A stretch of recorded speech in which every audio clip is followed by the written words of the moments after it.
सैरभैर झालं सार आघटित घडलं र काळाड घेऊन गेला देऊन जन्माची सजा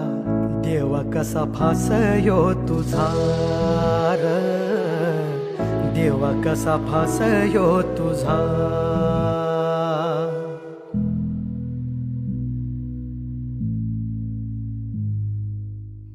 अंधारल घरदार शिवार अनाथ झाला ह्यो तुझा परिवार नकळत काळ कोपला